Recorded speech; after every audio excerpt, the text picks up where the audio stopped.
Bom dia, tudo bem? Espero que vocês estejam bem. Mais uma semana de muitas aulas, aprendizados novos. E vamos lá, né? Mais uma aulinha de literatura para conta, falando sobre essa fase tão importante do modernismo brasileiro, que é a segunda, né? Essa fase ideológica que traz consolidações, mas também não deixa de ser libertária, inovadora, rompendo também ali com algumas questões que antes eram muito radicais, né? Trazendo novamente esse olhar de amadurecimento para tudo aquilo que foi produzido na primeira fase, consequentemente vai ganhar o seu desenvolvimento maior e melhor, muitas vezes, agora nessa segunda fase, tá?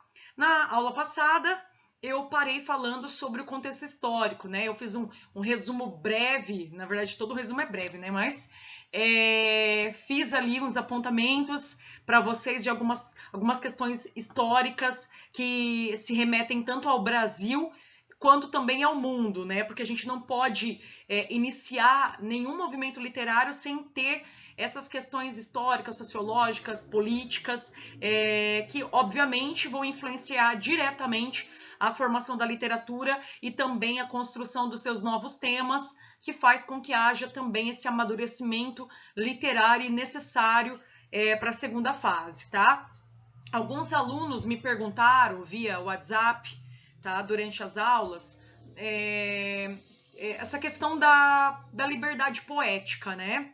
Daqui a pouco eu vou entrar na linha da poética e vocês vão perceber que a liberdade que foi tão valorizada e tão evidenciada pela primeira fase, né, lutando também contra os academicismos, os tradicionalismos literários, ela também vai fazer parte da produção poética dos autores da segunda. Só que eu quero que vocês entendam que quando eu falo em renovação, em amadurecimento, isso significa não abandonar questões que já foram trabalhadas e que já foram conquistadas pela primeira fase, né? Mas trabalhá-las de uma forma mais madura. O que seria isso, professora? Né? O que seria esse trabalho, né, de forma mais madura?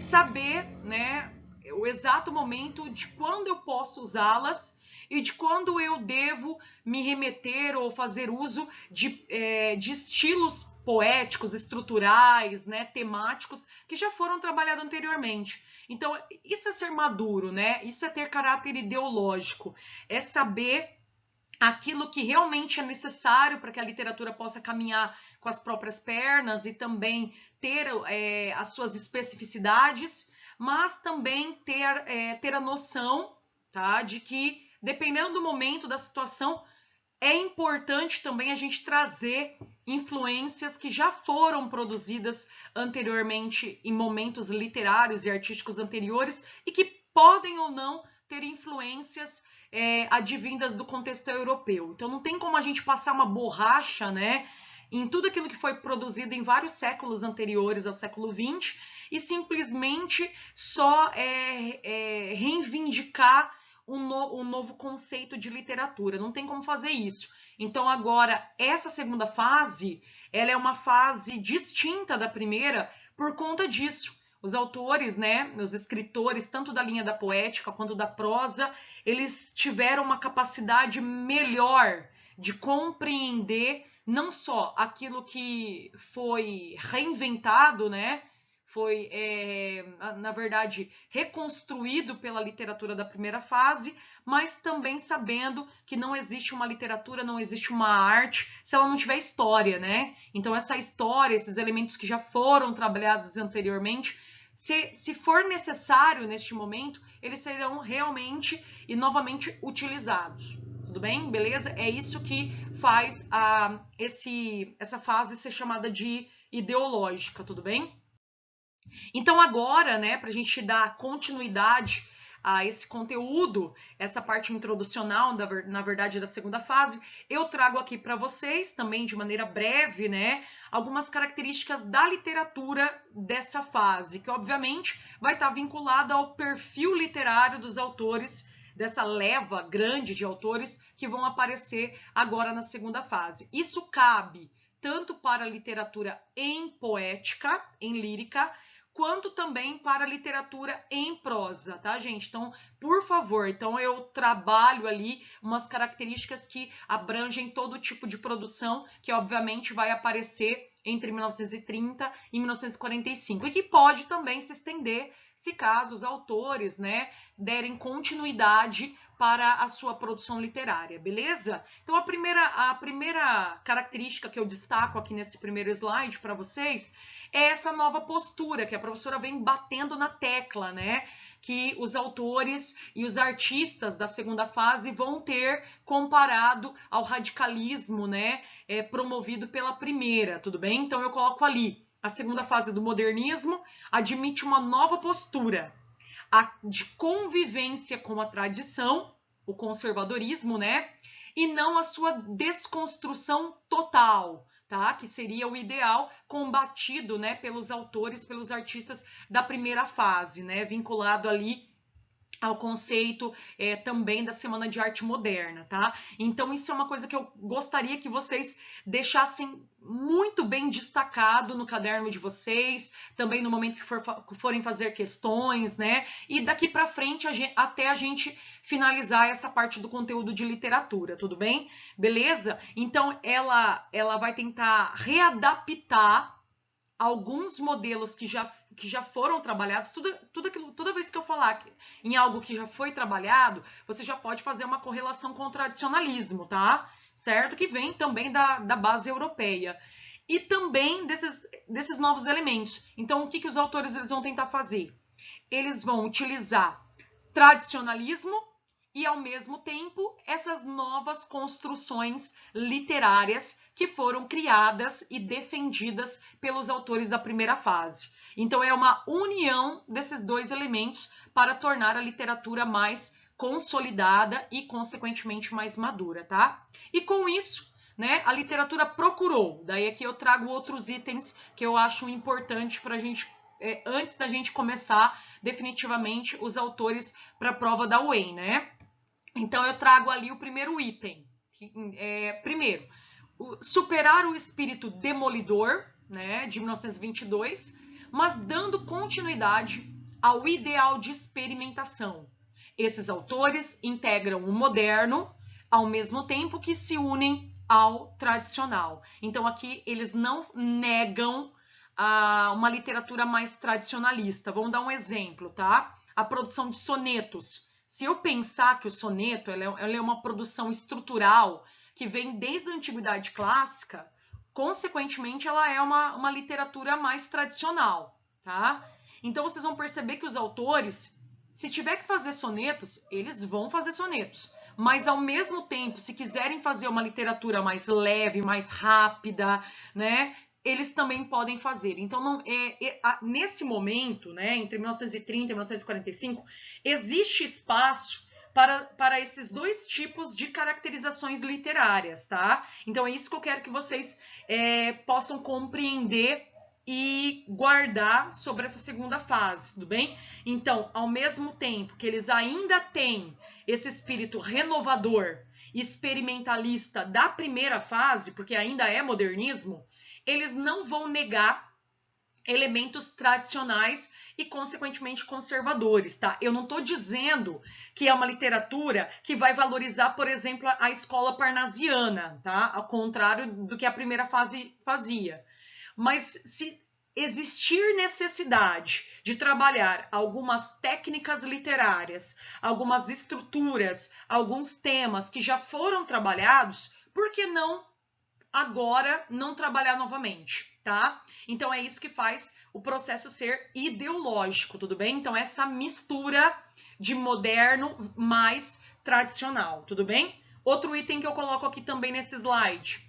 Preocupação em registrar muito mais os problemas da realidade brasileira do que experimentar novas formas de linguagem.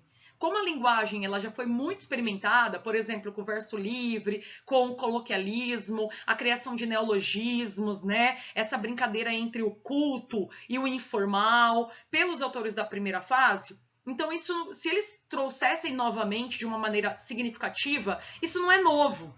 Então, o que eles fizeram, na verdade, para tornar essa segunda fase nova e madura? Eles continuaram trabalhando essa liberdade e essa experimentação nas estruturas, porém não deixando de valorizar temáticas mais crítico-reflexivas, que foi uma coisa que eu venho comentando desde o início desse conteúdo, tá? Agora os autores, eles têm um compromisso maior também, influenciados pelas questões histórico-sociais, né, que nós vimos na aula anterior. Então eles assumem um compromisso de trabalhar uma literatura que traga de maneira mais direta para os seus leitores essas questões problemáticas, certo? Você vai ver isso tanto na lírica quanto na prosa, tá? Então, na verdade, em ambos gêneros literários, você tem um trabalho, uma preocupação desses escritores, na maioria das vezes, em fazer com que o leitor saia da sua alienação literária, social, histórica, tá? Então o leitor, ele tá toda hora sendo convidado, né, chamado pelo autor para se integrar a essa perspectiva reflexiva, tá? Então não é uma literatura que só visa trabalhar questões nacionais. É um nacionalismo, mas lembrando daquela ideia que vem desde o pré-modernismo, né? É um nacionalismo que precisa ser crítico, tá? Que precisa mostrar realmente a realidade do nosso Brasil aos seus leitores e com isso também fazer com que haja esse processo de modificação social, tá? Então essa era uma das tentativas dos autores dessa fase, tudo bem? Então eles são muito mais preocupados com essas questões sociais, políticas, ideológicas, que também dá nome a essa segunda fase, tá? Outra questão que eu coloco aqui, a última, diversidade de autores e de ideologias. Aqui, como eu falei, há uma leva muito grande de escritores, muito maior do que a primeira fase, tá, gente? E, claro, todos eles vão estar engajados para trabalhar tanto ideologias políticas quanto também estéticas, né? Estéticas que eu falo seria também essas questões estruturais, o formato que a literatura precisa ter para que o leitor também possa ter esse reconhecimento, essa recepção. Então, eu não tô dizendo que o trabalho será ideológico só na temática escolhida, mas é em tudo, tá, gente? Todo o processo de produção literária requer essa base ideológica do escritor, que depois, ao lançar o livro, consequentemente, também vai exigir dos seus leitores nacionais e estrangeiros, tudo bem? Então eu coloco ali, né? Tanto políticas quanto estéticas, na chamada geração de 30, produções de obras poéticas e obras narrativas. Essas narrativas vocês vão ver um pouquinho mais para frente, né, nas aulas que vão seguir, que nós vamos chamar de romance regionalista de 30, tudo bem? Beleza? É um conteúdo que eu vou trabalhar depois, porque antes eu prefiro trabalhar a lírica, tudo bem? Com os autores ali para a prova da UEM, tanto do vestibular quanto do PAS, beleza? Seguindo, aqui eu trago também uma diferenciação sobre o trabalho dos dois gêneros literários produzidos, né? Então, na poesia, claro que daqui a pouco eu vou falar um pouquinho mais sobre essas características vinculadas à poética, tá? Porque eu vou iniciar por essa parte e já citando a vocês que o primeiro autor que eu vou trabalhar é o Carlos Drummond de Andrade, tá? Hoje à tarde a professora também encaminha para vocês, além do gabarito daquela lista sobre Manuel Bandeira, que eu mandei semana passada, eu também vou enviar no grupo do WhatsApp o livro, né, Antologia Poética do Carlos Drummond, para que vocês, quem puder, né, como uma atividade também dessa disciplina, fazer a leitura de algumas produções que fazem parte dessa coletânea selecionada para a UEM, para a prova do vestibular principalmente, tá? Acho que vocês vão gostar. Então, na poesia, voltando aqui, ela voltava-se para o sentimento humano. Lembra que a poética é o gênero mais intimista de todos, né? Então, obviamente, ela vai ser utilizada agora não mais de uma maneira idealizadora e platônica. Lembrem que os escritores do modernismo, eles têm uma preocupação em trabalhar com os elementos reais. Então, tudo aquilo que era trabalhado antes pela poética, por exemplo, no romantismo, que dava um caráter mais de devaneio, de idealizações, né? Sentimentalismo exacerbado, isso não vai fazer parte das produções poéticas desses escritores, como por exemplo do Carlos Drummond de Andrade. Todos os temas têm que ganhar esse olhar, né, esse direcionamento para aquilo que é real para os diferentes leitores, tudo bem? Então, imaginem que essa poética, quando eu falo que ela se volta ao sentimento humano, eu não estou dizendo que ela vai trabalhar o universo platônico, tá? Como era trabalhado em movimentos literários anteriores, certo? Ele vai trabalhar o sentimento humano como uma forma de levantar e questionar o indivíduo, né, em relação à sua existência, tudo bem? Então pensem que é uma poética que vai trabalhar também essas influências diretas sobre as teorias psicanalíticas. É uma poesia que busca fazer uma investigação mais profunda e existencial, baseada também nos processos reais, né? Nos processos sociais. Então eu digo lá, voltava-se para o sentimento humano, levantando questionamento sobre a existência humana e a compreensão do local do mundo e do local que o ser humano tem neste mundo repleto de conflitos. Então é aquela poesia que beira a filosofia, né, gente? Então é aquela poesia que eu posso dizer, né, já trazendo um pouquinho das características do Carlos Drummond de Andrade, questionadora, retórica, que tenta se auto-questionar e questionar os seus leitores como uma forma também de você se posicionar diante da sua realidade, diante da sua existência, do mundo. Então ela ganha essa profundidade com certeza nos temas, tá? E deixa de lado um pouco essas idealizações platônicas e devaneios, exageros sentimentais que, por exemplo, o romantismo lá no século XIX trabalhava, tudo bem? A prosa, no caso, as narrativas, né, o romance regionalista de 30, que a gente vai ver depois na sequência, né? Neste período, volta-se para a crítica social, como a professora já tinha comentado, levando em consideração os retratos de várias regiões do Brasil. Vocês vão perceber que uma das regiões que mais aparece como cenário e também como processo de construção da obra, porque o lugar não é só o ambiente, né? Vai ser o Nordeste, trabalhando ali um tema regionalista, tá? Mas não é mais aquele regionalista também do romance romântico, tá? É um regionalismo crítico, social e reflexivo, tá ok, gente?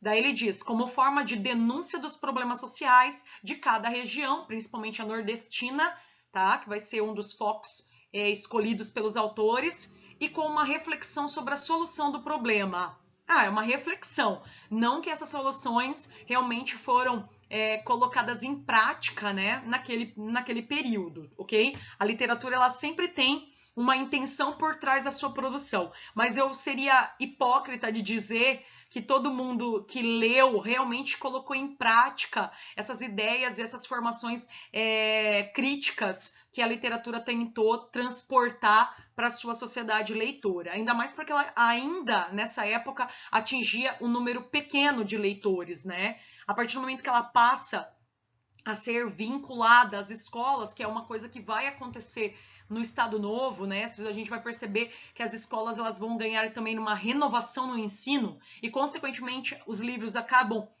indo para a escola, mas depois retirados também, ainda mais esses livros que têm essas denúncias crítico-sociais mais evidentes. Mas a gente começa a perceber que, querendo ou não, vai tendo um aumento, sim, do número de leitores para depois, a partir da década de 50, a gente ter a renovação do campo comercial, né, através da reprodutibilidade dessas obras pela indústria cultural, certo? Então tem tudo isso sendo um fator marcante para a formação do canal literário, ok?